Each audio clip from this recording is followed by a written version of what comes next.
All right, we have this week and one more in our series, Why Me, that you just saw the video for.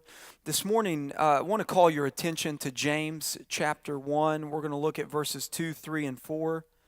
James chapter 1, verses 2, 3, and 4. If you don't have a Bible with you, there should be one within arm's length. You're welcome to grab that. In fact, take it with you. If you need a good Bible, you can take that with you. And if you know somebody who does need a Bible, then by all means, take it and give it away as a gift. Feel free to use a smart device if you have a Bible app on your phone, or you could even Google James 1 with a colon and then, a 2. And it's going to come up probably on some website. So feel free to look it up on your smart device. James is toward the back of the Bible.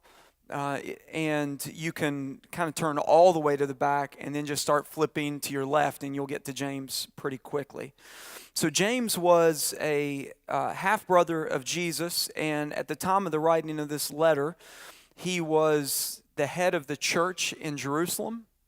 We read about that a little bit in Acts. But without going too much into the details about the author and the timing, I want to call your attention very early on. So you get an introduction in James chapter 1, verse 1, when James says, James, a servant of God and of the Lord Jesus Christ, to the 12 tribes in the dispersion. So what he's talking about there are he's writing primarily to Jews who have been scattered. The dispersion is that these Jews are now not centrally located in Jerusalem, but they have been scattered throughout the land. So he's making introductions, and then after that, saying greetings, he immediately goes into the text that we're going to look at this morning, verses 2, 3, and 4. So he writes this.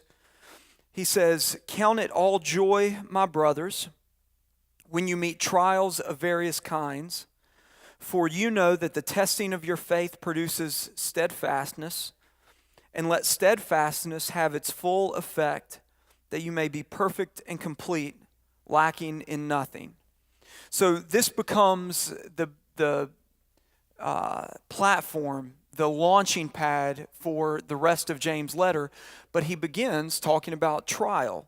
So in a series on suffering, it's important. There are parallel texts, Romans chapter 5, verses 3 to 5, and also 1 Peter chapter 1, verses 5 through 7, where both Paul and Peter say essentially the exact same thing that James says here. And so what he's calling us to is to joy. Joy in trial, joy in tribulation, joy in loss, joy in suffering. These two things, joy and suffering, are not antithetical. They're not mutually exclusive. And this is critical for us in a series on suffering, as we've been talking about the Bible and Christians' approach to suffering. As I've said before, is that Christianity, unlike anything else, faces suffering head on. And here at the very beginning of his letter to Christians who've been scattered throughout the world, he is immediately going into teaching about suffering. He says, count it all joy. Now, in particular, his audience would have been experiencing persecution for their own faith. They would have been under the gun, so to speak, simply because they called Jesus Christ Lord, and not Caesar, and not the whole pantheon of gods. They said, no, there's one God, there's one Lord, and Jesus is his name, and that brought persecution on them. They were experiencing trial and suffering. And not unlike us, it would have left many of them scratching their heads, saying, what is this? Why am I experiencing this? And as we've explained in this series, the answer particular to you for all the whys that you have of the things that you experienced, I cannot give you an assured answer of an exact reason. This is why you've had to go through what you've had to go through. This is why you've had to deal with what you've had to deal with. I'm not God, I'm not omniscient, I'm not on the throne, and I can't tell you the maybe millions of reasons. But this morning, in this text, in these 3 verses, I do want to offer up some possibilities. And so we're going to talk about that. Now, as we consider what he says here, count it all joys, my brothers, when you meet trials of various kinds. The first response for us in the midst of suffering is to think about our suffering. All right, so if you're taking notes this morning, this is point number one. In our response to suffering is to think, to consider. So James tells us this, count it all joy. This is consider or think. My brothers, when you meet trials of various kinds. Now, there are some truisms here. One is when, not if. We live in a broken world. We live in a world that has been marred and maimed by the fall, which is a big word, summary title for what happened in Genesis chapter 3. Genesis 1 and 2, God makes Adam and Eve, and the world was without sin. Genesis chapter 3, Adam and Eve fall. They fall into sin. They rebel against God. They seek to be their own gods. And you and I, now thousands of years later, we are recipients of the effect of that. In Adam's fall, we sinned all. And so we were born into it. We were born with it in us. And so we experience suffering and trial because of our own sin. We experience suffering and trial because of the sin of others. And we experience suffering and trial because of a sin-filled world, the effects. So whether it was something directly that somebody did to us or something that results in what we've done directly, we live in a broken world. So when you meet trials of various kinds, also another truism here, not just when, but various kinds, is that these are multitudinous. They are varied. There are lots and lots and lots of trials that you experience. One author talks about vocational trials. You think about the curse that results from the fall in Genesis chapter 3. One of the results of Adam and Eve's sin was that God cursed the earth. And he said, now you are going to sweat. By the sweat of your brow, you are going to sow thistles and thorns. Who here has experienced nothing but delight and effectiveness and fruitfulness from your work, from your job? Yeah, exactly. Nobody. It's frustrating. It's grueling. It's irritating. Yes, there is delight there. Yes, there can be joy there. But we live under the curse that affects even our work. There's a vocational suffering, relational suffering. That's another kind of suffering where who here has experienced nothing again but perfection and delight and joy abounding from your relationships, your marriage, your kids, your work relationships, your neighbors. You know, you live on the same street that the Brady Bunch lives. Like everybody has AstroTurf grass and, they're all outside barbecuing every week. No, I mean, we experience the pain and the trial of relationships. So we have vocational suffering. We have relational. We have physical. Who here is the epitome of perfect health? No aches, no pains. And it doesn't count if you're under the age of 12, all right? So don't answer that question. My mind tells me what my body used to do, and it reminds me I can't do it anymore. All right? We play basketball here on Monday nights. It takes me 2 hours. When everybody's finished, I'm warming up. And that's, that's the way it goes. And so physically, we live under the fall, and we suffer. Debilitating mentally. Aches and pains. You need liniment oil just to get out of bed in the morning and not hurt. Those sorts of things. And it's not getting better. It's only we're, one day closer to death today than we were yesterday. And tomorrow, it'll be another day closer. And so relationally, physically, vocationally, we suffer. And so various kinds. Count it all joy, my brothers, when you meet trials of various kinds. We are to think about our suffering. And the reason that this is important is because there is this a false understanding that many people have, and I would say that you and I are prone to here today, this morning, that we come to Christ and He makes life smooth. We ask for Jesus, and it's a Jesus to make us get everything that we want, to make us better versions of ourselves, to smooth out the path for us. And when that doesn't happen, when we find that the way is still very difficult and we experience loss and hardship and hurts and pains, then we move on from Him to find something else to help us. And so count it all joy when you meet trials of various kinds. The thinking about suffering is essential in times of calm and quiet, because when the trial comes, the thinking, the consideration that you've given, where your joy is in life is going to be tested, and that's where James is taking us this morning. In the refiner's fire, in the crucible, in the furnace, what's on the inside is going to appear. The dross of your life is going to be burnt up, and whatever's on the inside is going to come out. And if your thinking about suffering is that God is going to prevent it from happening, that is going to happen.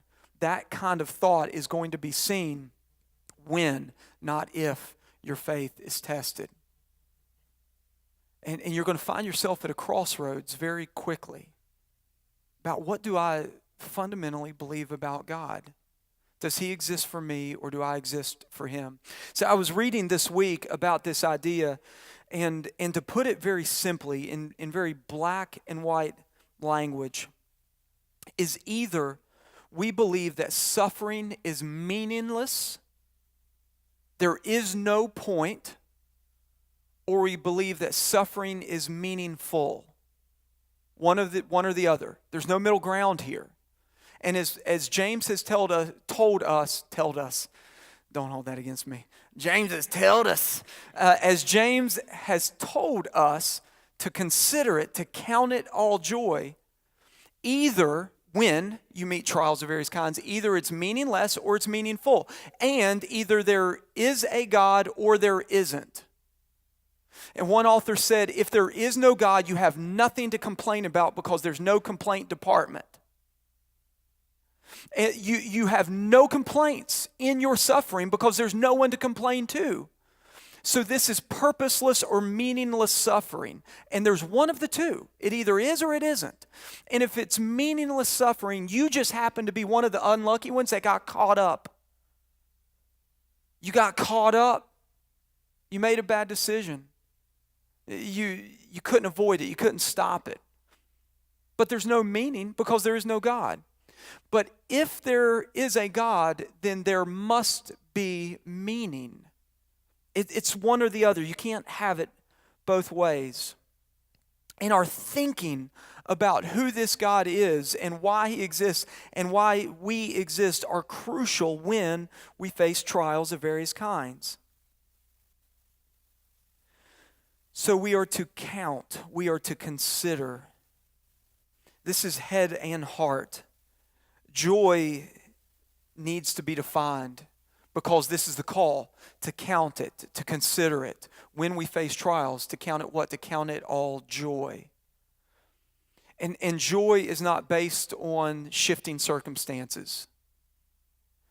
Circumstances are inconsequential to joy. My men's group that I meet with on Thursday mornings, we're going through James.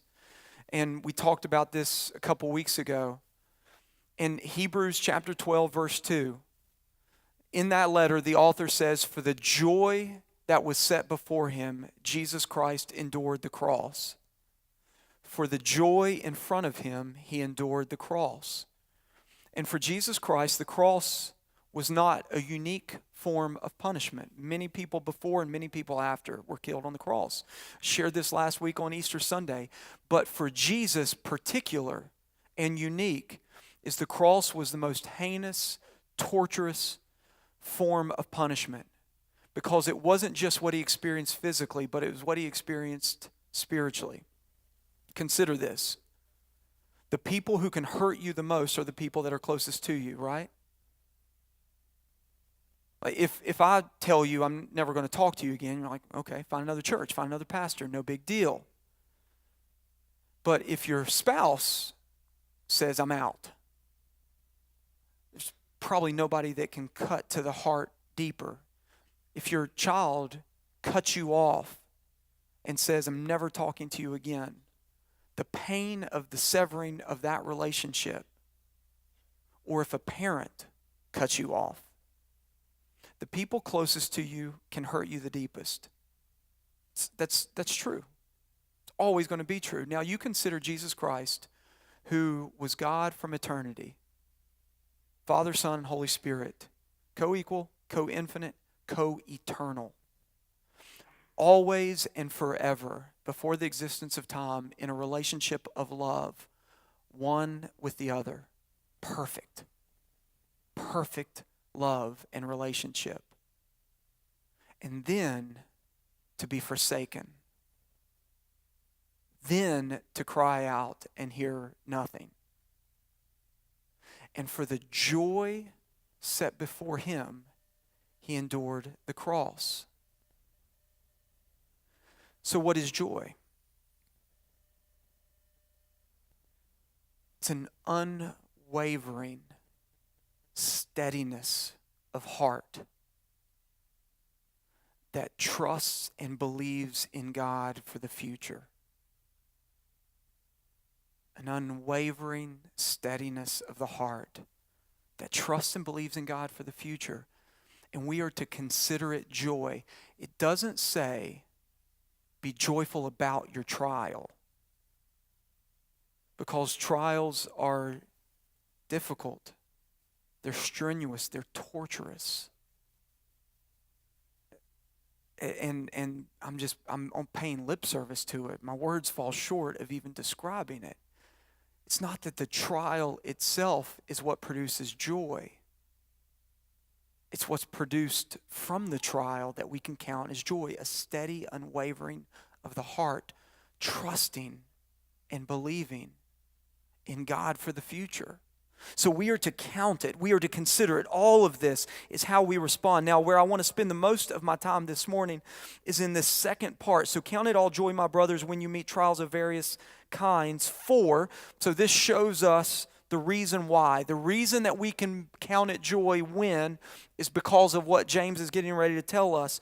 For you know that the testing of your faith produces steadfastness. So know your suffering is purposed. How do we respond? We know something. We consider something. We consider it joy. Why? Because we know that our suffering is purposed. For you know that the testing of your faith produces steadfastness. Now, what we need to understand here is that this is a testing of faith possessed. And this goes back to what I said just a minute ago, that what's on the inside is going to come on the outside when you are tested. And this is a faith that is possessed. This is not a trial that then gives you faith. This is a trial that uncovers the faith that you have. So you count it all joy, my brothers, when you go through various trials, because you know that the testing of your faith. And consider this is less of a classroom and more of a gymnasium. The analogy that I heard that I think is fitting is that you go to a gym and you have muscles. Now they might be weak, they might be undefined, they might need conditioning, but they're there. Oftentimes, at least for me, I was a classic crammer, and I'd go into the class and it wasn't there. I was begging for it, to hoping like best possible answer on a multiple test exam is always, Scantron is always C. Just pick C if you don't know. Just C all the way down. You're going to get like 30% of them right. And you're going to fail, but at least you got 30% of them right. So this isn't classroom kind of stuff of like trying to figure out, do you know it or not? This is gym kind of stuff. You've got it. And now we're going to produce and strengthen and grow. It's there. So count it all joy when you go through trials of various kinds, for you know that the testing of your faith produces steadfastness, endurance, perseverance, toughness are all good translations of what the testing of your faith produces. So I want to lean on an old Puritan author, pastor, writer for this section. And I want to spend our time here because these are not particular whys to you, but these are general purposes of God in allowing and bringing suffering across our paths. There are 7 of them. Thomas Boston, in a book that I mentioned a few weeks ago called The Crook in the Lot, he takes Ecclesiastes 7:13 and he writes an entire book on the one verse.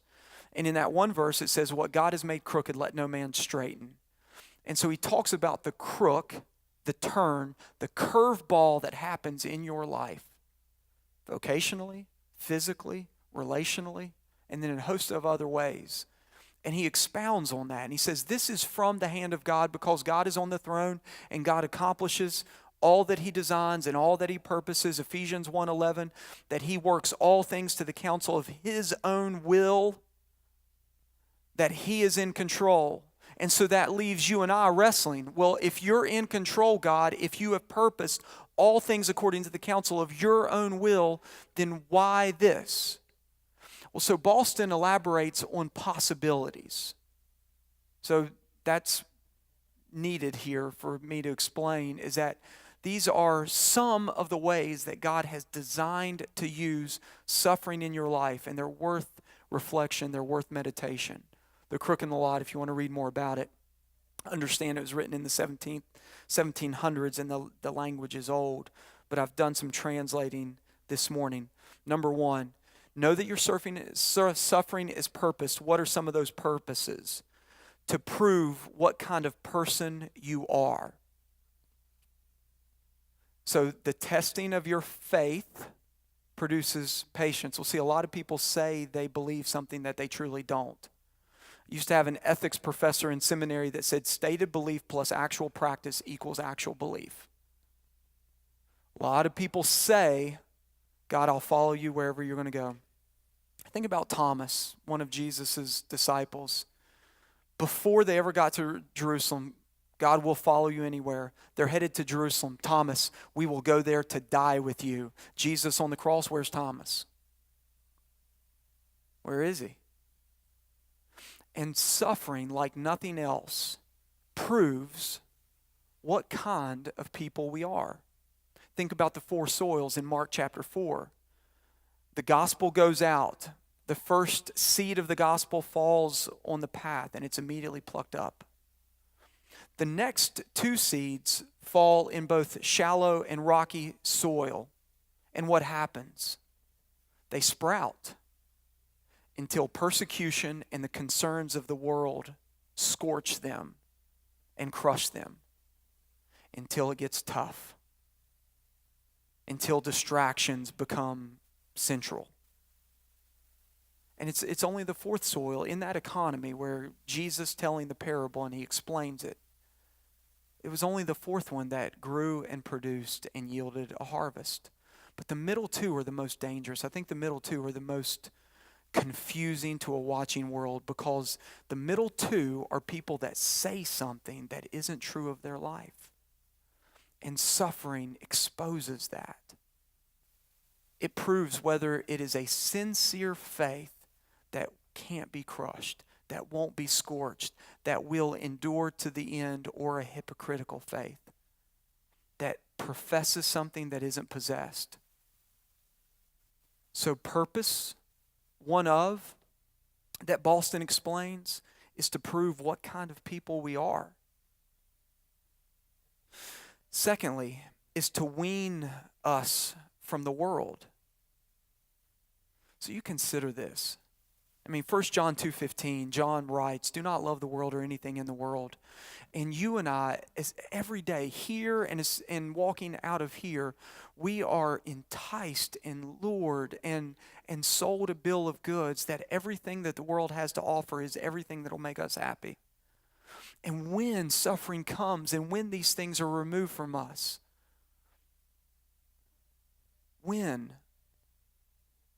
then we are weaned from what we thought was so important, from what we were so attracted by. So we think if only we can get the boat or the RV or the timeshare or the retirement home or the retirement income that we're working so hard for, or the marriage or the child or the obedient child. Okay, I got the one, I want the other. That if we could get those things, and then when the rug is pulled out from underneath us because of the diagnosis or the downturn in the economy or the disobedience that just doesn't seem like it's going to come back around, when those things happen, life is put in perspective for us. Was that really the most important thing? Is that really what is central to my heart and my well-being and my good and my flourishing? So to wean us. Thirdly, to convict us of sin. To convict. Think about Jacob. So in the story of the patriarchs of the faith, you had Abraham. Now God covenanted with Abraham. Genesis chapter 15, he said, I'm going to make of you a great nation, and through you all the nations are going to be blessed, and one day you're going to inherit a land of promise. So that was Abraham, and then Abraham believed, and God credited it to him as righteousness, his belief. And then Abraham had sons, Jacob and Isaac. Abraham had Isaac. Isaac had sons, Jacob and Esau. And the promise passes down. Abraham preached the good news of God's faithful promise to him, to his son Isaac. And Isaac believed. And then Isaac preached the good news to his sons, Jacob and Esau. And then Jacob was a scoundrel. He was a flim-flammer. He was a con artist. He conned his dad out of the family blessing that belonged to his brother Esau. And then out of fear for his life, he runs, he takes off, he gets out of town. And then he meets his future father-in-law, a man named Laban. And Jacob loved his daughter Rachel. But then what does Laban do to Jacob? He cons him. Jacob marries Rachel, but in a drunken stupor in the middle of the night, Laban sends his other daughter Leah in to sleep with Jacob. And the next morning Jacob wakes up and behold, the Bible says, it's Leah, not Rachel. I heard one funny sermon title, Going to Bed with Rachel, Waking Up with Leah. And it was exactly what he had done to his father years before. Exactly what he had done to his dad. And God will use the suffering of life to convict us of sin. Now, I mentioned last week the importance is that this isn't punishment for sin, because that was on Jesus on the cross. But God will convict. Because He loves you and I so much that He will not leave us in our sin. He loves us too much. And so count it all joy, my brothers, when you go through trials of various kinds, knowing that the testing of your faith produces, and God will use suffering to produce in us a conviction of sin. Now, fourthly, correction of sin, or correction for sin. So we will be proven what kind of people we are, we'll be weaned from the world, we'll be convicted of sin, and we'll be corrected for sin. Now, I use this example with my children when we discipline them. This was an extremely important parenting principle for me that I learned years ago from a book, Shepherding the Child's Heart. Because what the author of the book said is that discipline with our children ought to be corrective, not punitive. And what he meant by that is we are correcting harmful, errant, sinful behavior. I'm not punishing them because they've cut against the grain of my own ego or pride. Their defiance and their rebellion is harmful to them. And so my discipline of them is corrective. So several years ago, I asked my kids, I said, how do you tell the difference between correction and punishment? And kind of wily, smartly, they said, well, if you're correcting us, you wouldn't spank us. That's not how you tell the difference. The difference isn't in the act itself. Some of you have experienced suffering and you think God's out to get you. And if you can just walk the line, then you won't have to suffer. But anything that comes across your path, and this is the grand height upon height promise of Romans 8:28, is for your good. God works all things for the good of those who love him, who've been called according to his purposes. And so I told my kids, you can't tell by the circumstance. You can't tell that I'm correcting you and not punishing you because one is a spanking and one isn't. No, it's my heart for you. That's the difference. Is it's in motive, not outward act. And because God is for us, not against us, he will not let us go so long into sin before bringing conviction and correction. Fifthly, the prevention of sin. Now, I want to pause on this one. So you see on the screen that God will prove, wean, convict, correct, and prevent. Now, I mentioned before that I read this book to my friend who died of Lou Gehrig's disease a couple years ago. He was 39 when he was diagnosed. He died at age 42. It was 2 years ago. Left behind a wife and 3 children. And when he was confined to his wheelchair, having to use his eye gaze machine to be able to communicate. It was a computer screen on his chair that his eyes would lock in and he could type things out and write sentences. And I would sit beside his chair and I would just read. And much of our time together, because it was so difficult for him to form sentences with his eyes, was just me reading. And I read this book, Thomas Boston, to him. And when I got to this point, number 5, prevention of sin, he stopped. And, he would get jittery and then he would kind of grunt. And I knew he wanted to say something. So I sat there in silence for 10 minutes while he typed. And it was on this point. This point went off like a light bulb in Chad's mind. I want to read to you what Thomas Boston says about this and then explain it. He says, many are obliged to the crook in their lot, that they do not go to those excesses which their vain minds and corrupt affections would with full sail carry them to. And they would, from their hearts, bless God for making it, if they did but calmly consider what would most likely be the issue of the removal of it. Now, when I said it's Old English, this is what I mean. But let me explain what Boston's talking about. It's simply this. Your life is going along in this direction. Now, you haven't gotten to the end of where that path is going to take you. But all of a sudden, there's a curve. Something happens. You lose the job. The parent comes down with a debilitating disease. The child gets sick. Something happens that prevents you from continuing along this path, the crook. And what Boston means by this is if you could tell where that path was going to take you the way that God certainly knows, you would not wish the removal of the turn. Because if God allowed you to continue down that path, the worst thing in the world for you would be getting to the end of it. But by the crook, God prevents what could have been. You don't see it that way. All you see is the crook. But the crook itself, the turn,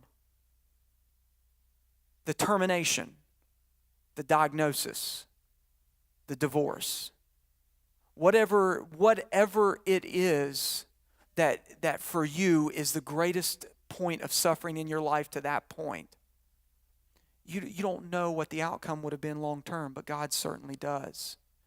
And this prevention of sin means that God is willing to let you suffer. He will not protect you from what He wants to perfect you through. And that resonated with my friend. He was a pharmaceutical sales guy, making a lot of money. And his life was unraveling around him, and then he gets a diagnosis And he started contemplating that. What would my life look like? Sure, I didn't want this, didn't ask for this. I'd love for this to be removed. But what would my life have looked like if I'd have continued down this path that I was on? Purposes, God designs. Count it all joy, my brothers, when you go through trials of various kinds, because you know that the testing of your faith is producing. Sixthly, and I'll get through these quickly, discovery of hidden corruption. God uses suffering to pull back the curtain and disclose to us deep recesses of our own heart. See, even where there might be conviction of sin and correction for sin, sin lies so latent, so deep in the recesses of our own heart that until suffering comes, you don't know how deep it goes. And God pulls back the curtain. One of the accounts I wanted to read you, and this is a fantastic book on suffering by Timothy Keller called Walking with God Through Pain and Suffering. It's one of the best books I've read, but he tells the story about Elizabeth Elliot. Some of you might know Elizabeth Elliot. Her husband, Jim Elliot, died as a missionary in Ecuador. He was speared. He was stabbed to death by some Indians of the tribal people that he was working with, along with 4 other missionaries. And Elizabeth Elliot wrote a book that one pastor told her blatantly, because of her view of suffering, that he kept it off of the bestsellers list in the year that it was published and released. It was called No Graven Image. And it was a narrative, it was a fictional story based on her own life, about a woman who was doing translating work. Her name was Margaret, and she was in Ecuador working as a Bible translator with a people that had no written language, no written dialect. And Margaret met this man named Pedro, who was a bridge between 2 worlds. He knew the language of the people, and he also spoke Spanish and could translate. And he was the key. He was the key that unlocked the box to be able to get the Bible into these people's hands that she had dedicated years of her life to work with. And so Elizabeth Elliot is writing this account that paralleled her own. And when Margaret is on her way to meet Pedro to do the translating work, she remembers this Bible verse, wait for the Lord, be strong, and let your heart take courage. And she prays to God, I've been waiting, Lord, waiting and waiting. You know I waited a long time to be a missionary to Mountain Indians. You seem to say translation and medical work, so you gave me Pedro. Being here today is an answer to years of my prayers. She thinks of all that's it's taken to bring her to where she is. Supportive friends, financial help from many people in the United States, years of training, years of building relationships, and the provision of one man who knew both Spanish and the dialect she needed. God was bringing all these things together, and she imagines the possibility of bringing the Bible to millions of people in remote regions of the mountains. She arrives at Pedro's home only to discover that he had an infection. And because she was doing both medical and translating work, she had a syringe with penicillin, and she gives it to Pedro, and he immediately goes into anaphylactic shock. Pedro's wife screams out, "Can't you see he's dying? You killed him." Margaret's astonished, and she says, Lord God, Father of us all, if you've never heard me pray before, hear me now. Save him, Lord. Save him. Oh Lord, what will become of his wife? What will become of your work? You started all this, Lord. It wasn't I. You led me here. You answered prayers. You gave me Pedro. He's the only one. Oh Lord, remember, there is no one else. And Pedro dies. And she writes, it seemed that on the night of his death, as though finis were written below all that I had done, finished. And the book ends there with Pedro's death and the ceasing of everything that she was working, hoping, and praying for. Which is why there was such an aversion, such an immediate reaction negatively, not just from the secular world, but from the Christian world about Elizabeth Elliot's book.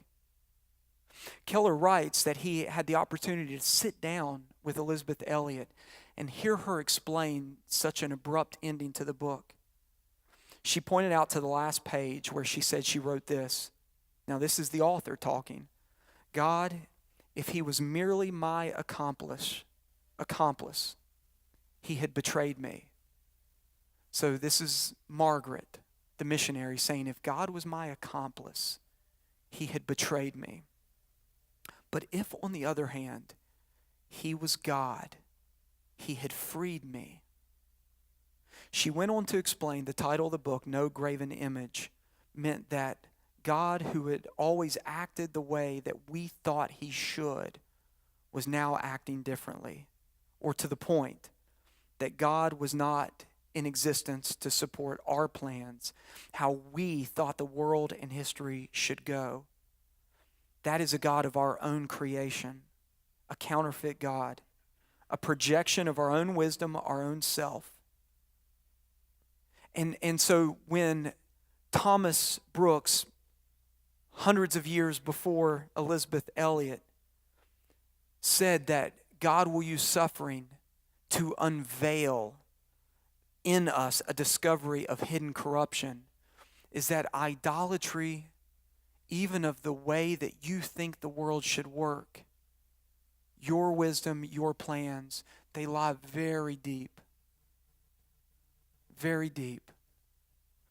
And when God tells you no, he pulls back the curtain. And you're left at that moment at a crossroads of what do I believe about him, and will I trust? Will I follow? The last purpose is to give more peace. Now this is where Peter says it explicitly in 1 Peter chapter 1 verse 7. He says that you've been born again to a living hope through the resurrection of Jesus. You've been kept by God, whose power you're being guarded.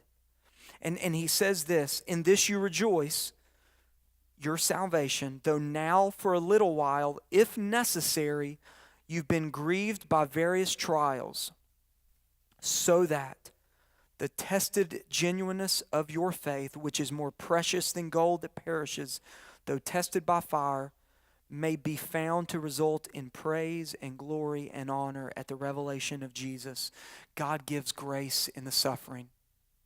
For all of those purposes, he gives grace, so that everything that you need to preserve you and to strengthen your faith, though tested, will come to you. God tells us this. Jesus said, look at the birds of the air. Not one sparrow drops apart from the hand and the plan of your Father. And are not you worth far more than the sparrows? Oh, you of little faith.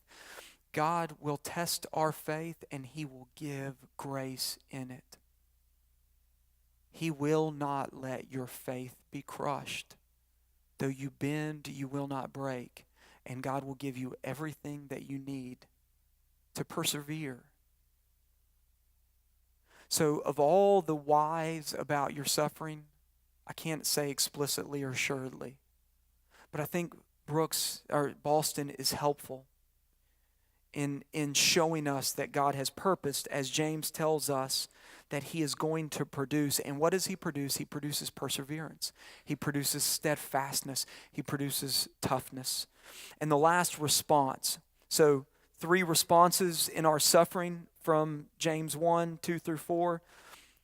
The first is that we are to consider, to count. The second is that we are to know that our suffering is designed, it's purposed by God. And lastly, to know that our suffering is purposed for a finished product. Look at the last verse here. Count it all joy when you meet trials of various kinds, for you know that the testing of your faith produces steadfastness, and let steadfastness have its full effect, that you may be perfect and complete, lacking in nothing. The perseverance is endurance. It is staying power. It is toughness. And what God is doing in that is he is perfecting you. He is completing you. He is shaping you to be the kind of person that trusts solely and completely on him. It's commonly taught that trials bring maturity in our life, and that is not true. I can point you to hundreds of people who faced trials and they've wavered, they've fallen, they've collapsed, they've folded up like an accordion. Lots and lots and lots of people face trial. It's not trial that produces maturity. It's your response in the midst of it. It's the kind of spiritual dependence and reliance and fortitude and staying power through it that produces maturity.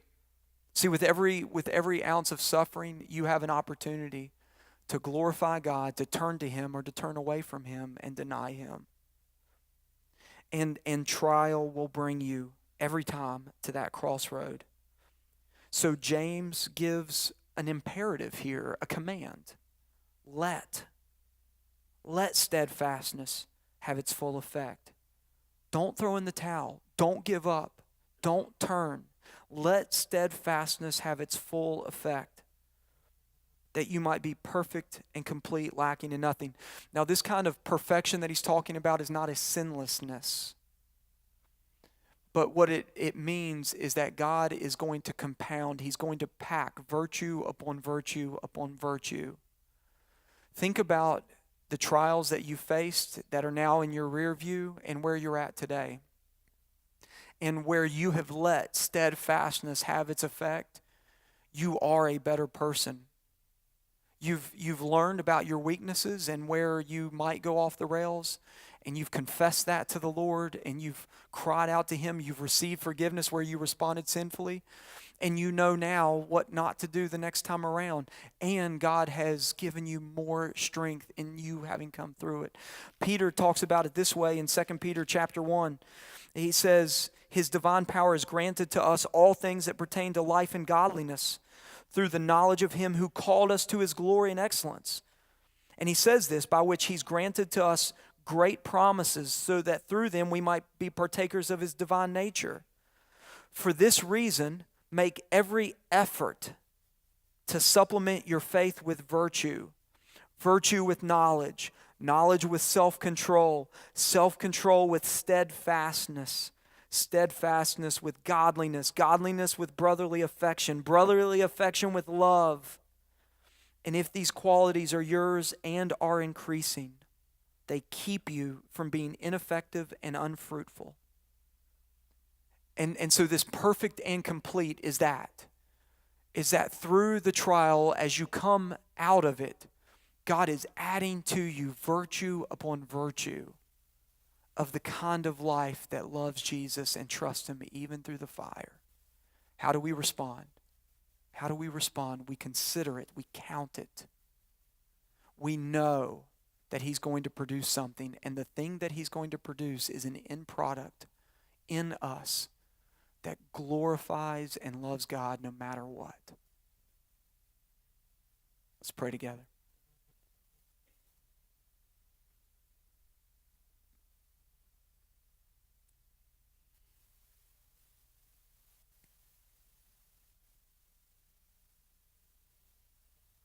Lord, I want to simply ask that You would prepare our hearts and our minds to count it joy when. And I know me, not like You do, Lord. Not like You do. But I know me well enough to know that I don't trust myself when the rug is pulled out from underneath me. Lord, I want more of You, and I pray that for each one of us, that with sincerity and genuineness of heart we could say we want more of God in our life. Lord, would You help us to trust in Your goodness and Your grace to answer that prayer as You see fit.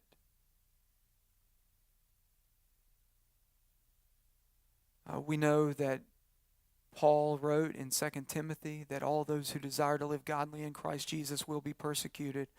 We know that Paul wrote in Philippians 1:28 that it has been granted to us that not only should we believe in the name of Jesus, but we should also suffer for His sake.